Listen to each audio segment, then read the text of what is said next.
તમારું બધાનું સ્વાગત છે। ગયા લેક્ચરની અંદર આપણે એકમ નંબર 10 ભારત કૃષિ એની અંદર જ અભ્યાસ કરતા હતા। આજે પાછા એમાં નવું આગળ શીખવાના છીએ। તો છેલ્લા લેક્ચરની અંદર આપણે એવું લીધું કે ભાઈ જે ભારતની અંદર જે પીણા તરીકે પ્રખ્યાત છે જેમ કે ચા, કોફી અને કોકો, તો આપણે કોફી વિશે માહિતી મેળવી હતી। તો એના વિશે થોડી ગમતી માહિતી ફરી વખત આપી દઉં કે ભાઈ કોફીના પાકને જે છે એ સૂર્યનો તડકો સીધો ન પડે એ રીતે કોઈ મોટા વૃક્ષની છાયામાં છે ઉછેરવામાં આવે છે। ત્યારબાદ કોફીના બીજને એટલે કે કોફીના ફળને એકઠા કરી એમાંથી બીજ કાઢવામાં આવે છે અને ત્યારબાદ એને દળીને પ્રોસેસ કરીને એનો કોફી તરીકે એટલે કે પીણા તરીકે ઉપયોગ કરવામાં આવે છે। ત્યારબાદ આપણે જોયું હતું કોકો। તો કોકો જે છે તો એને પણ એવી જ રીતે છે કે ભાઈ એના જે બીજ છે એને દળવામાં આવે છે, ત્યારબાદ એમાંથી ચોકલેટ પણ બનાવવામાં આવે છે। તો એના મુખ્ય ઉપયોગો છે કોકોના, તો મોટાભાગે જે છે દક્ષિણ ભારતની અંદર જેમ કે કર્ણાટક છે, જેમ કે કેરળ છે, તમિલનાડુ છે, આંધ્રપ્રદેશ, તો આ બધા રાજ્યોની અંદર છે કોકોની વિપુલ પ્રમાણમાં ખેતી કરવામાં આવે છે। અને કોફી વિશે મેં એવું કીધું હતું કે ભાઈ કર્ણાટકનું કુર્ગ છે તો એ કોફી માટે છે એ ખૂબ જ પ્રખ્યાત છે। તો એ આપણે ચર્ચા કરી ગયા। સાથે સાથે આપણે રોકડિયા પાક તરીકે કપાસનું શું મૂલ્ય છે, જેને આપણે કપાસ જે છે તો ગુજરાત જે છે કપાસના ઉત્પાદનની અંદર ગુણવત્તાની અંદર સમગ્ર ભારતની અંદર કપાસ છે એ પ્રથમ ક્રમે છે। તો કપાસ વિશે તમારે એટલું યાદ રાખવાનું છે, બરાબર। તો કપાસ જે છે એને સફેદ સોના તરીકે પણ ઓળખવામાં આવે છે, તો એ પણ ખાસ યાદ રાખવાનું હતું કપાસ વિશે। ત્યારબાદ આજે આપણે રોકડિયા પાકની અંદર આગળ ચાલવાના છીએ, જેની અંદર આપણે શરૂ કરવાના છીએ શણ, બરાબર। તો અહીંયા ધ્યાન રાખજો ખાસ। તો એકમ નંબર 10 જ છે આપણો અને એની અંદર આપણે રોકડિયા પાક તરીકે હવે શણનો અભ્યાસ છે એ કરવાના છીએ, બરાબર। તો શણને અંગ્રેજીમાં આપણે કહેશું જૂટ, બરાબર। તો હવે જો એમાં પહેલી વસ્તુ યાદ રાખો, તો પહેલો પોઈન્ટ એવો થાય કે શણના ઉત્પાદનમાં હાલ ભારત વિશ્વમાં પ્રથમ સ્થાને છે। ચાલો, તો આ પહેલું થઈ ગયું કે શણના ઉત્પાદનની અંદર જો યાદ રાખજો, શણના ઉત્પાદનની અંદર હાલ ભારત વિશ્વમાં પ્રથમ સ્થાને છે। બીજી વસ્તુ, તો શણમાંથી જે છે કંતાન બને છે, એટલે કે કોથળા, આપણા ઘરે જે કોથળા હોય છે એ આપણે શણમાંથી બનાવવામાં આવે છે। આ સિવાય ચપ્પલ બને છે, આ સિવાય બાળકો માટેના કીટ કે દફતર છે એ પણ જે છે શણના બનાવવામાં આવે છે। તો શણની ઘણી બધી વસ્તુઓનો આપણે ક્યાંક ને ક્યાંક ઉપયોગ કરીએ છીએ। પેકિંગ માટે પણ શણ છે એટલું જ મહત્ત્વનું છે। તો તમને આઈડિયા હોય જે શણ છે તો એ કોથળા આપણે એક ઉદાહરણ આપીએ તો પણ આપણને ખ્યાલ આવી જાય, બરાબર। બીજી વસ્તુ જોઈએ, શણના રેસાને ગોલ્ડન ફાઈબર, ખાસ યાદ રાખજો, શણના રેસાને ગોલ્ડન ફાઈબર તરીકે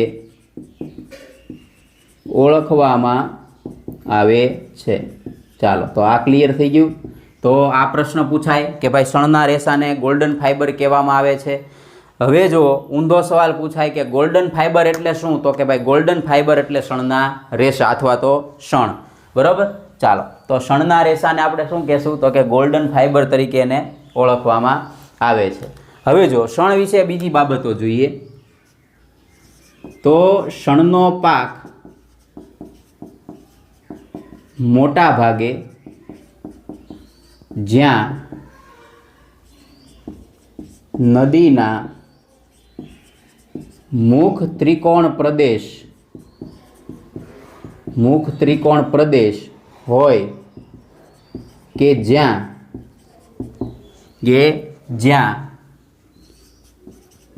નદીઓ પોતાનો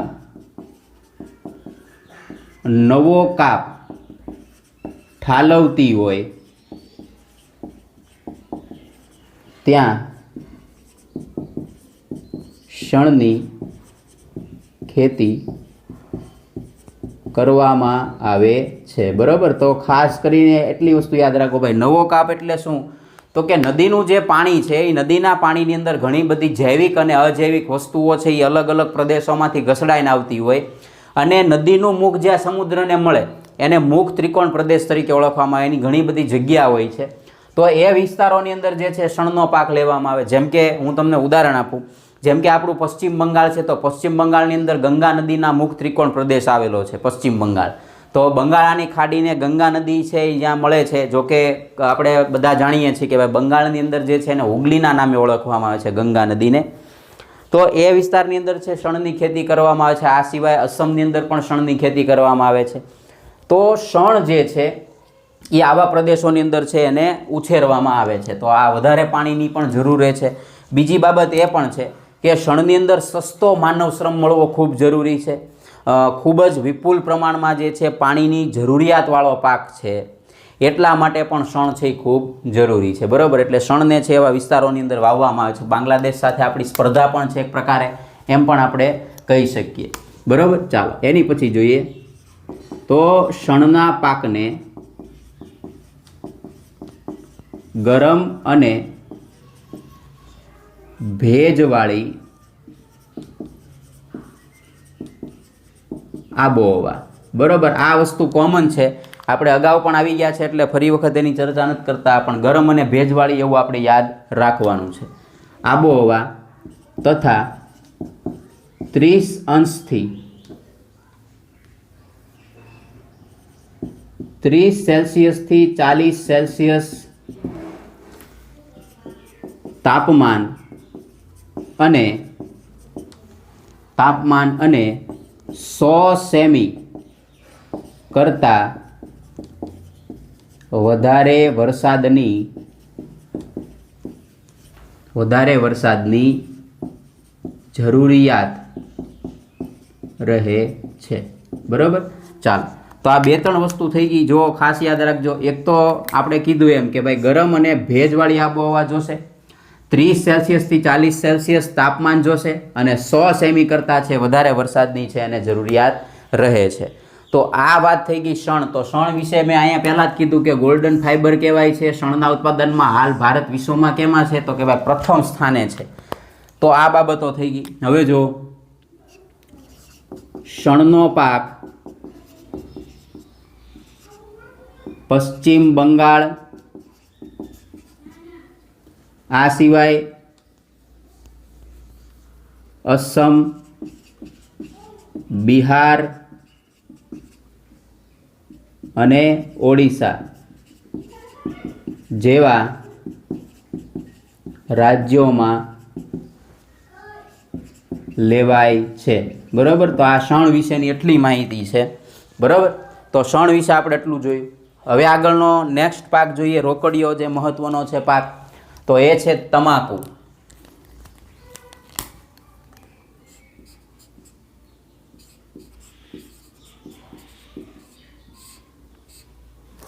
બરાબર, ચાલો તો પહેલી વસ્તુ જુઓ કે તમાકુ જે છે એ સ્વાસ્થ્ય માટે હાનિકારક છે. અને પહેલી વસ્તુ યાદ રાખો કે તમાકુ એટલે કે ગુટકા ઉપર પ્રતિબંધ મૂકનાર ભારતનું પ્રથમ રાજ્ય થયું છે સિક્કિમ. બરાબર, તો એ યાદ રાખવાનું છે. તો હું એને પહેલાં જ લખું છું અહીંયા, ગુટકા અને તમાકુ ઉપર પ્રતિબંધ મૂકનાર પ્રથમ રાજ્ય કયું બન્યું છે? સિક્કિમ.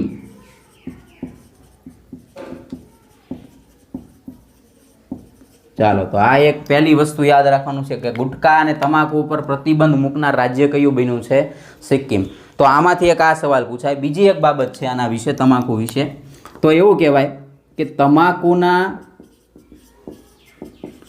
પાક માટે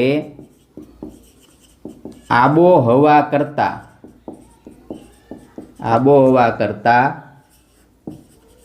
જમીન વધુ નિર્ણાયક છે.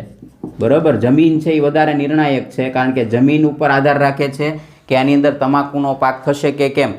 બીજી વસ્તુ જુઓ મિત્રો કે સમગ્ર વિશ્વની અંદર જો તમાકુના ઉત્પાદનની વાત કરવામાં આવે તો 4 જ દેશો છે એ એના ઉત્પાદક દેશો છે. સૌથી વધારે જે તમાકુ ઉત્પાદન કરે છે એવા 4 જ દેશો છે, જેની અંદર એક આવશે બ્રાઝિલ, બીજું આવશે અમેરિકા, એક છે ચીન અને એક છે ભારત. તો આટલા જે દેશો છે એ તમાકુનું ઉત્પાદન કરે છે અને વિશ્વભરના દેશોની અંદર તમાકુની શું કરે છે?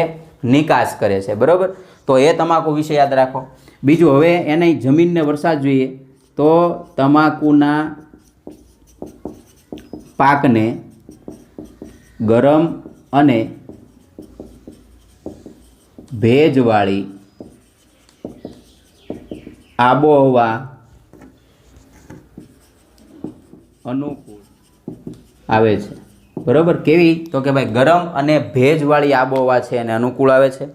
આ સિવાય તમાકુ વિશે આપણે જોઈએ તો તમાકુના પાકની વાત કરીએ તો એક બાબત અહીંયા લખી નાખીએ કે 80% બીડી અને તમાકુનું ઉત્પાદન ગુજરાતમાં થાય છે. ગુજરાતમાં થાય છે. બરાબર. બીજી બાબત કે ગુજરાતનો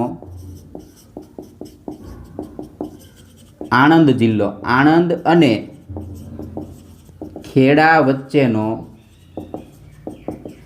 પ્રદેશ જેને નામ આપેલું છે ચરોતર. ચરોતર ધ્યાન રાખજો, આ પૂછાશે. તો કયા કયા જિલ્લા વચ્ચે છે? તો કે ભાઈ આણંદ અને ખેડા જિલ્લા. અહીંયા ગુજરાતની જ વાત થાય છે એટલે મિત્રો ખાસ યાદ રાખજો કે ભૂલાવું ન જોઈએ. બરાબર, તો ગુજરાતનો આણંદ અને ખેડા વચ્ચેનો જે પ્રદેશ છે જેને આપણે શું કહીએ છીએ? તો કે ભાઈ ચરોતર પ્રદેશ છે. વચ્ચેનો પ્રદેશ ચરોતર, ત્યાં તમાકુની ખેતી કરવામાં આવે છે. બરાબર, સૌથી વધારે તમાકુ ચરોતર પ્રદેશમાં થાય છે. હવે આ જે ચરોતર પ્રદેશ છે ત્યાં તમાકુનો પાક ઉછેરવામાં આવે એટલે એ પાન જે છે તમાકુના, એટલે કે તમાકુના છોડ છે, તમાકુ જે છે સુકાઈ જાય એટલે કે એના પાન સુકાઈ જાય એટલે એનો કલર સોનેરી જેવો થઈ જાય. બરાબર, એટલે ઘણા જે છે એ લોકો એને સોનેરી પાનનો મુલક તરીકે પણ એને ઓળખે છે. તો ચરોતર પ્રદેશ છે અને બીજા કયા નામે ઓળખવામાં આવે? તો આ પ્રદેશને સોનેરી પાનના મુલક તરીકે ઓળખવામાં આવે છે. હવે જો, હવે આના જે ઉત્પાદક રાજ્યો છે એટલે કે તમાકુના, બરાબર, તો તમાકુ જે છે એક તો પહેલાં તો ગુજરાતની અંદર થશે, ઉત્તર પ્રદેશની અંદર થશે અને કર્ણાટકની અંદર થશે. બરાબર, તો આવા 3-4 રાજ્યો છે યાદ રાખી લેવાના છે. તો ગુજરાત, આંધ્રપ્રદેશ, ઉત્તર પ્રદેશ, તો આ બધાની અંદર જે છે આપણે તમાકુની ખેતી કરીએ છીએ. અને રાજ્યવાઇઝ આપણે ગુજરાતના સંદર્ભમાં જોઈએ તો ગુજરાતની અંદર ખાસ કરીને જે દક્ષિણ ગુજરાતનો પ્રદેશ છે, મધ્ય ગુજરાતનો પ્રદેશ છે, એની અંદર જે છે તમાકુનો પાક છે એ ઉછેરવામાં આવે છે. તો તમાકુ વિશે એટલી બાબત થઈ. તો આપણે જોયું શણ અને ત્યારબાદ આપણે અભ્યાસ કર્યો તમાકુ. હવે એની પછી જે મહત્ત્વનો રોકડીયો પાક છે એ છે રબર. બરાબર, તો એના વિશે આપણે જોઈએ.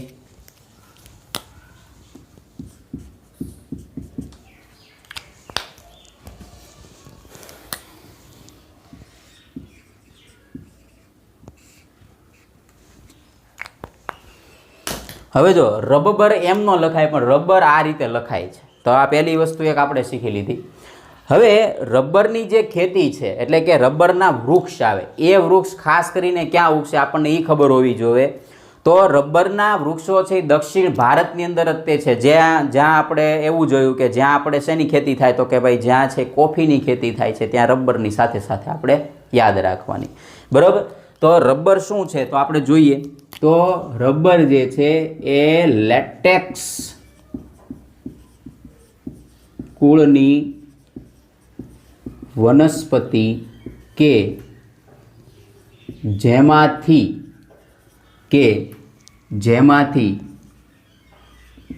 દૂધ ઝરે છે. બરાબર, રબર શું છે તો કે ભાઈ લેટેક્સ કુળની વનસ્પતિ છે કે જેમાંથી દૂધ ઝરે છે. બરાબર, તો આ દૂધ જરે છે તો અહીં લખીએ એ દૂધને એકઠું કરી જરૂરી પ્રક્રિયા કરવામાં આવે છે. બરાબર.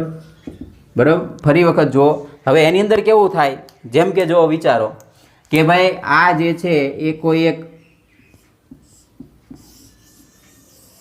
આ રબરનું વૃક્ષ છે, તો એ શું કરશે તો કે ભાઈ એની અંદર નાના જે લોકો છે, સ્થાનિક લોકો, એની અંદર આમ ચીરા પાડી દેશે થડની અંદર. બરાબર. આ વૃક્ષની અંદર હવે ત્યાંથી પછી જે છે એ ચીરો પાડીની છાલ છે કોતરતા એને નીચે લઈ લેશે ને અહીંયા જે છે એક પાત્ર બાંધી દીધું હોય, એ પાત્રની અંદર એનું જે દૂધ છે એ એકત્રિત કરવામાં આવે અને આ દૂધ જે છે આખી રાત 2 રાત 3 દિવસ એમ જે એ દૂધ છે એમાં ટપકવા દે અને એ દૂધ જે છે એકઠું કરીને પછી પાછા ક્યાં લઈ જશે તો કે ભાઈ એના જે સ્થળો નક્કી કરેલા છે એ સ્થળો પાસે છે એ લઈ જશે. તો આ રીતે છે એનો રસ પહેલાં શું કરવામાં આવે, એકત્ર કરવામાં આવે. હવે જો શું પ્રક્રિયા થશે એ આપણે જોઈએ. હવે આ દૂધ એકત્ર કરી લીધું. બરોબર. એકત્ર કરેલા દૂધમાં ધ્યાન રાખજો, એકત્ર કરેલા દૂધની અંદર એટલે કે દૂધમાં એસિટિક એસિડ શું નાખવામાં આવશે, એસિટિક એસિડ ઉમેરીને રબર બનાવવામાં આવે છે. સમજાય છે કે નહીં? એકત્ર કરેલા દૂધમાં શું નાખવાનું છે તો કે ભાઈ એકત્ર કરેલા દૂધમાં એસિટિક એસિડ છે એ નાખવામાં ઉમેરીને રબર છે એ બનાવવામાં આવે છે. હવે જો હવે આ જે છે રબર એનો બની ગયો તો રબરના ઉપયોગો ઘણા બધા છે, જેમ કે ઘણા બધા ઉદ્યોગોની અંદર એ કાચા માલ તરીકે પણ ઉપયોગ કરવામાં આવે છે. આ સિવાય જે છે વાહનોના જે ટાયર છે, ટ્યુબ છે એ પણ રબરના બનાવવામાં આવે છે. આ સિવાય જે કોઈ કાર છે કે જે કોઈ ઓટો સેક્ટર છે એની અંદર ઘણા બધા ઉપયોગો છે, એનો ઘણા બધા સાધનોની અંદર રબરનો ઉપયોગ આપણે જોયેલો છે. બરાબર. તો આ રબર, હવે રબર વિશે જે છે એ જોઈએ આપણે કે ભાઈ રબરની અંદર કેવી આબોહવા શું છે. તો અહીંયા હું લખું છું તો રબરને ગરમ અને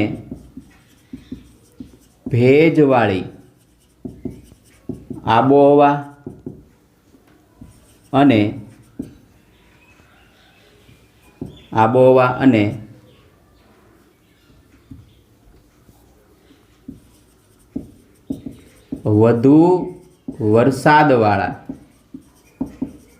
વધુ વરસાદવાળા ક્ષેત્રોમાં તેની ખેતી કરવામાં આવે છે. બરાબર. તો ખાસ કરીને તમારે એવું જ યાદ રાખવાનું છે કે ભારતની અંદર જે છે રબરની ખેતી દક્ષિણ ભારતમાં જ કરવામાં આવે છે, એવું યાદ રાખવાનું.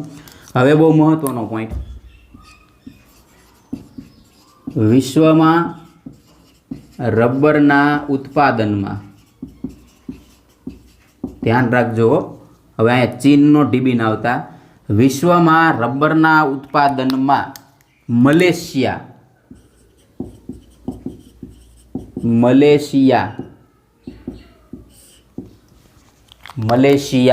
પ્રથમ ક્રમે છે. ચાલો, તો આટલું યાદ રહી ગયું. વિશ્વમાં રબરના ઉત્પાદનમાં કયો દેશ પ્રથમ ક્રમે છે તો કે ભાઈ મલેશિયા છે એ પ્રથમ ક્રમે છે. આ સિવાય ભારતમાં રબરની ખેતી તો યાદ રાખો દક્ષિણ ભારતના તે કેરળ, કર્ણાટક, તમિલનાડુ અને આંધ્રપ્રદેશ. બરાબર. વગેરે રાજ્યોની અંદર જે છે એ રબરની ખેતી કરવામાં આવે છે. તો આટલી વસ્તુ યાદ રહી. ચાલો ફરી વખત જોઈ લઈએ. તો શણ છે, તો શણની અંદર તમારે એટલું યાદ રાખવાનું કે વિશ્વભરમાં અત્યારે હાલમાં ભારત પ્રથમ. બરાબર. અત્યારે હાલમાં પ્રથમ છે, પછી છેલ્લે વયું જાય કારણ કે નબળું રાજકારણ છે. હે આ સિવાય શણના રેસાને શું કહેવાય? ગોલ્ડન ફાઇબર, બરાબર. તો આ બીજો પ્રશ્ન થયો. ગરમ અને ભેજવાળી આબોહવા 30 થી 40 સેલ્સિયસ તાપમાન, શણનો પાક ક્યાં થઈ શકે? તો કે ભાઈ જ્યાં નદીઓના મુખ ત્રિકોણ પ્રદેશ છે ત્યાં શણનું ઉત્પાદન કરી શકાય. શણમાંથી શું બનશે? તો કે ભાઈ દોરડા બનશે, દખ્તર બનશે, ચપ્પલ બનશે, આ સિવાય કોથળા બનશે, કંતાન બનાવી શકાય, બરાબર. હવે આગળ જોઈએ તમાકુ. તો ગુટકા અને તમાકુ ઉપર પ્રતિબંધ મૂકનાર ભારતનું પ્રથમ રાજ્ય કયું બન્યું? તો ભારતનું પ્રથમ રાજ્ય બન્યું સિક્કિમ. હવે જોઈએ 80% બીડી અને તમાકુનું ઉત્પાદન ક્યાં થાય છે? ગુજરાતની અંદર થાય છે.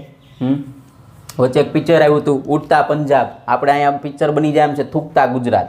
ચાલો હવે ગુજરાતનો જે છે આણંદ અને ખેડા વચ્ચેનો પ્રદેશ શું કહેવાય? તો કે ચરોતર. ચરોતરને બીજા કયા નામે? જો તમારા પાઠ્યપુસ્તકમાં ન આપ્યું હોય તો આપણને ખબર હોવું જોઈએ કે ચરોતરને સોનેરી પાનનો મુલક કહેવાય. શા માટે મેં કારણ આપી દીધું હતું. ત્યાં તમાકુની વધારે ખેતી થાય છે. રબર જે છે તો એ લેટેક્સ કુળની વનસ્પતિ કે જેમાંથી દૂધ જરે છે, એ દૂધને એકઠું કરી જરૂરી પ્રક્રિયા કરવામાં આવે, એટલે કે એની અંદર શું નાખવામાં આવે? તો કે ભાઈ એસિટિક એસિડ નાખવામાં આવે, એમાંથી શું બનાવવામાં આવે? રબર બને છે. વિશ્વમાં રબરના ઉત્પાદનમાં મલેશિયા છે એ પ્રથમ ક્રમે છે, અને ભારતમાં રબરની ખેતી કેરળ, કર્ણાટક, તમિલનાડુ અને આંધ્રપ્રદેશની અંદર કરવામાં આવે છે. ચાલો તો આટલું જોયું. હવે પાછા આપણે એનાથી થોડાક આગળ ચાલીએ, બરાબર. હવે જુઓ આપણે રબરની માહિતી મેળવી લીધી. હવે પછીના જે બે મહત્ત્વના મુદ્દા છે એ જોઈ લઈએ. આપણી પાસે સમય પણ ઓછો છે. ચાલો હવે જુઓ અહીંયા. તો હવેનો આપણો જે મુદ્દો છે એ છે ઔષધીય મસાલા પાક, જેની અંદર ઔષધીય ગુણો રહેલા છે અને જેનો આપણે બધા ખોરાકમાં ઉપયોગ કરીએ છીએ, એને આપણે ઔષધીય મસાલા પાક તરીકે ઓળખીએ છીએ, બરાબર. ચાલો હવે અહીં ધ્યાન. એની અંદર પહેલી વસ્તુ યાદ રાખવાની છે, અને આ પૂછાય જ છે ઘણી વખત. તો એમાં યાદ રાખો, પહેલું જીરું, વરિયાળી અને ઈસબગુલ ના ઉત્પાદનમાં ગુજરાત, જીરું, વરિયાળી, ઈસબગુલના ઉત્પાદનમાં ગુજરાત પ્રથમ ક્રમે છે. ચાલો આટલું ક્લિયર થઈ ગયું. તો ગુજરાત છે ને જો કેટલામાં પ્રથમ છે? પહેલાં તો આ ત્રણ આવી ગયા આપણે, ઔષધીય મસાલા પાક, જીરું, વરિયાળી ને ઈસબગુલ. આ સિવાય તમારે યાદ રાખવાનું છે મગફળી ને કપાસ. શું યાદ રાખવાનું છે? મગફળી ને કપાસ. તો 5 વસ્તુ છે ને એમાં ગુજરાત પ્રથમ સ્થાને છે. મગફળી, કપાસ, જીરું, વરિયાળી અને ઈસબગુલ, આ 5ની અંદર ગુજરાત પ્રથમ ક્રમે છે. ચાલો આટલું ક્લિયર થઈ ગયું. હવે આગળ જોઈએ આની અંદર. તો કે ભાઈ આપણે ગુજરાતની અંદર આ 3 જે છે મસાલા પાક ખાલી એટલા 3 થાય છે એવું નહીં, આ તો આપણે પ્રથમ સ્થાને છે એ કીધું આપણને. હવે બીજું જોઈએ ભારતના સંદર્ભમાં. તો વિશ્વમાં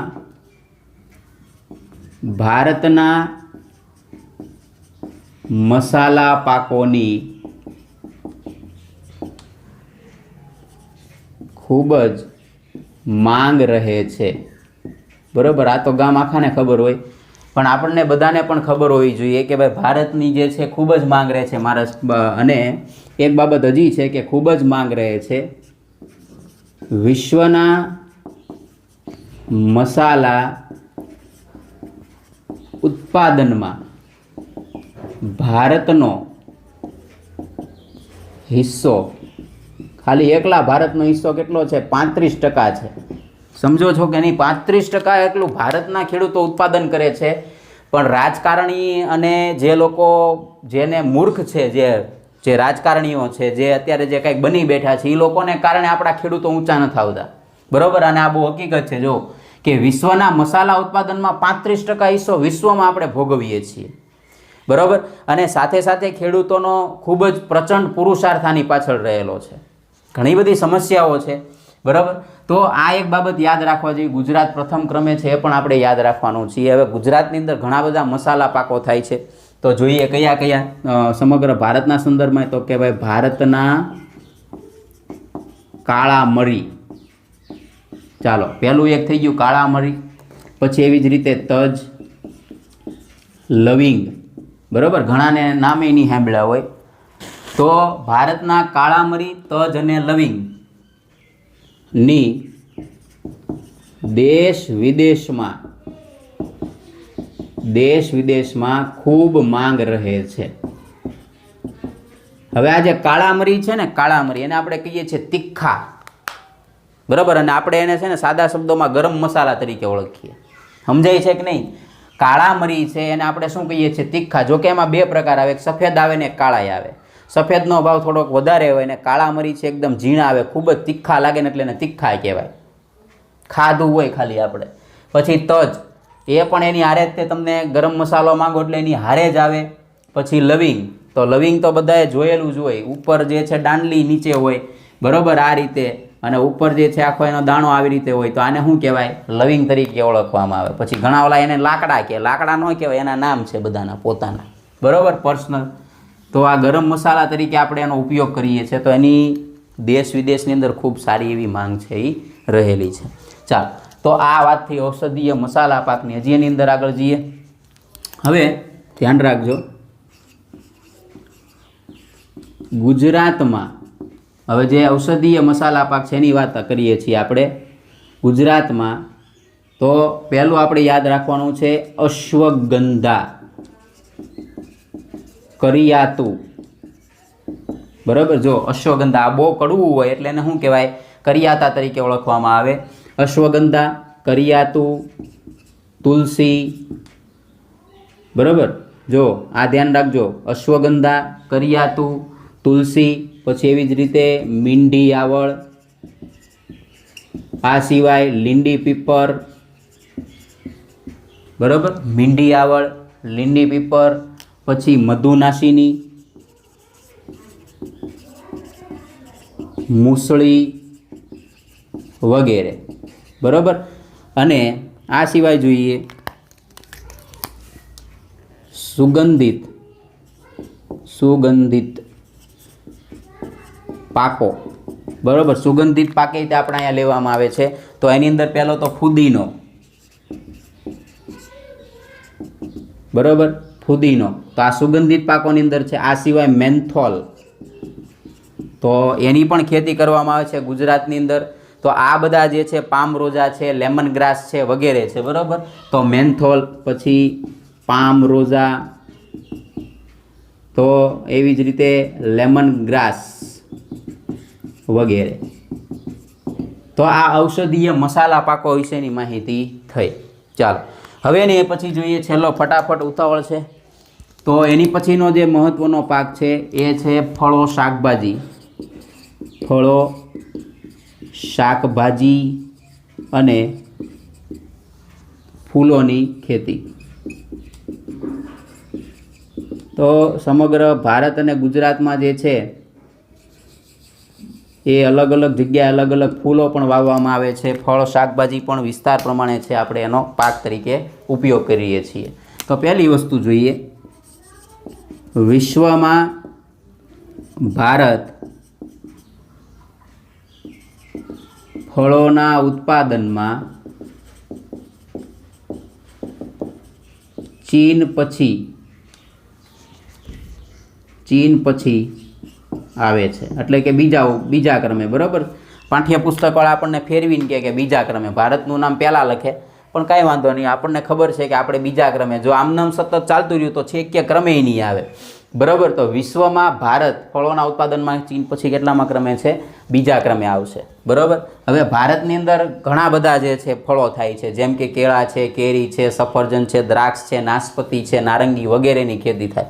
એ નથી લખતો, હું લખું છું, એ ધ્યાન રાખજો. હવે તમને અહીંથી સવાલ પૂછાય કે કેળા છે એ કયા કયા રાજ્યમાં થાય? તો કેળા જે છે એ યાદ રાખજો, એક તો તમિલનાડુ, એક આપણું રાજ્ય ગુજરાત, ખાસ કરીને દક્ષિણ ગુજરાતની અંદર કેળા થાય, અને આ સિવાય છે એ મધ્યપ્રદેશ. તો આટલા રાજ્ય છે એની અંદર આની ખેતી કરવામાં આવે છે. આ સિવાય જોઈએ સફરજન, તો આ તો બધાને ગામ આખાને ખબર જ હોય. સફરજન, તો સફરજન છે એ અત્યારે તમારે આમ જ યાદ રાખવાનું છે, જમ્મુ અને કાશ્મીર. આ સિવાય હિમાચલ પ્રદેશ, બરાબર. તો આટલા રાજ્યોની અંદર છે એની ખેતી કરવામાં આવે છે. એની પછીનો જે છે એ છે દ્રાક્ષ. બરાબર. તો દ્રાક્ષ જે છે ઉત્તરાખંડ, હિમાચલ પ્રદેશ અને મહારાષ્ટ્ર આટલા રાજ્યોની અંદર એની ખેતી કરવામાં આવે છે. હવે ભારતના સંદર્ભમાં જો કહીએ તો ભારતની અંદર દ્રાક્ષની માંગ હંમેશા વધારે રહે છે, એટલે કે આપણે આરબ દેશો પાસેથી પણ દ્રાક્ષ છે ઉછીની લેવી પડે, એટલે કે આયાત કરવી પડે છે. બરાબર. ભારતની અંદર દ્રાક્ષની માંગ એટલી બધી સરળ છે, આપણે એટલું ઉત્પાદન કરવા છતાં દ્રાક્ષની જેમ કુલ માંગ છે એ માંગને આપણે પહોંચી શકતા નથી. આ સિવાય ગુજરાતની વાત કરવામાં આવે તો જુઈ, મોગરો, ચંપો, ગુલાબ વગેરેની ખેતી છે ગુજરાતની અંદર કરવામાં આવે છે. તો હવે પછી પાછા નેક્સ્ટ લેક્ચરમાં મળશું અને નવા મુદ્દા સાથે, એટલે કે આ પાઠની અંદર છેલ્લા 2 સવાલો બાકી છે, ટેકનિકલ અને સંસ્થાગત સુધારા. તો એની અંદર પાછા મળશું. લેક્ચરને પૂરો જોજો. આપ સૌનો ખૂબ ખૂબ આભાર.